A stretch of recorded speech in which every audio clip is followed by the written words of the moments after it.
വല്ലാത്തൊരത്ഭുതം, ഒറ്റക്കയ്യനും jail ചാടി. സൗമ്യ എന്ന പെൺകുട്ടിക്ക് സംഭവ ദിവസം സംഭവിച്ചത് എന്തെന്നറിയുമോ? യുവതി യാത്ര ചെയ്ത ട്രെയിനിൽ ഗോവിന്ദച്ചാമി കൊച്ചി മുതൽ തന്നെയുണ്ടായിരുന്നു. തൃശൂർ എത്തിയതോടെ ലേഡീസ് കമ്പാർട്ട്മെൻറ്റ് കാലിയായി. ഇതേ തുടർന്ന് യുവതി തൊട്ടുമുന്നിലെ ജനറൽ കമ്പാർട്ട്മെൻറ്റിലേക്ക് മാറിക്കയറി. വള്ളത്തോൾ നഗർ സ്റ്റേഷനെത്തിയപ്പോഴേക്കും ഈ കമ്പാർട്ട്മെൻറ്റിലുണ്ടായിരുന്ന 8 പേരും സ്റ്റേഷനുകളിൽ ഇറങ്ങിയിരുന്നു. ഇരുട്ടു പരന്നതും ട്രെയിൻ വൈകുന്നതും മൂലം യുവതി ആശങ്കയിലായിരുന്നു. ഇടയ്ക്ക് വീട്ടിലേക്ക് വിളിക്കുകയും ചെയ്തു. ഈ സമയം ഇരയെ തേടി നടന്നുകൊണ്ടിരുന്ന ഗോവിന്ദച്ചാമി യുവതിയെ കണ്ടു. ആദ്യം സൗമ്യയുടെ കയ്യിലെ ബാഗ് പിടിച്ചു പറിക്കാനാണ് ഗോവിന്ദച്ചാമി ശ്രമിച്ചത്. എന്നാൽ ബാഗ് കൈവിടാതെ സൗമ്യ കമ്പാർട്ട്മെൻറ്റിൽ അങ്ങോട്ടും ഇങ്ങോട്ടും ഓടി. ഈയിടയ്ക്ക് ട്രെയിനിൻ്റെ വാതിൽക്കലെത്തിയ സൗമ്യയെ കാലുകൊണ്ട് തൊഴിച്ച് ഗോവിന്ദച്ചാമി പുറത്തേക്ക് തള്ളുകയായിരുന്നു. ശേഷം ട്രെയിനിൽ നിന്നും ഗോവിന്ദച്ചാമി ചാടിയിറങ്ങി ട്രാക്കിൽ തലയടിച്ച് രക്തം വാർന്ന നിലയിലായിരുന്ന യുവതിയുടെ ബോധം പൂർണ്ണമായി നശിച്ചിരുന്നില്ല. വേദന കൊണ്ട് പുളയുന്ന യുവതിയെ തോളിലേറ്റി പാളത്തിനടുത്തുള്ള മറ്റൊരു സ്ഥലത്തേക്ക് കൊണ്ടുപോയി. അവിടെ വെച്ചാണ് സൗമ്യയെ ഗോവിന്ദച്ചാമി പീഡിപ്പിച്ചത്.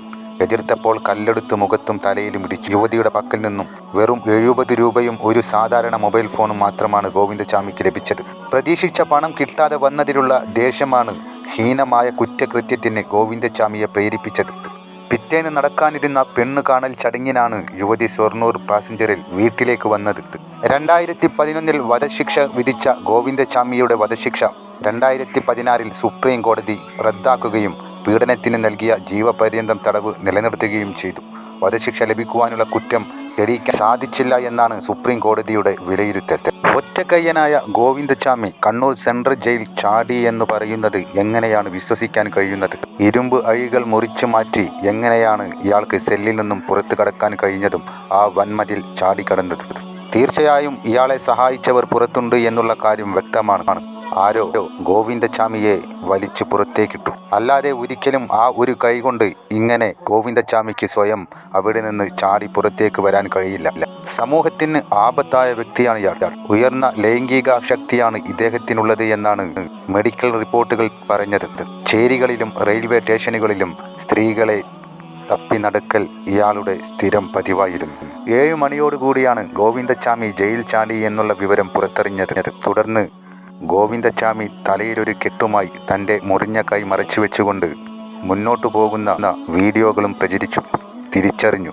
തുടർന്നൊരു കിണറ്റിൽ ഇയാൾ ഒളിച്ചിരിക്കുന്നത് കണ്ടെത്തി. ഈ കൊടും കുറ്റവാളിയെ ആരാണ് രക്ഷപ്പെടുത്താൻ ശ്രമിച്ചുകൊണ്ടിരിക്കുന്നത്? അതുകൊണ്ട് എന്തു നേട്ടമാണ് ഇവർക്കുള്ളത്?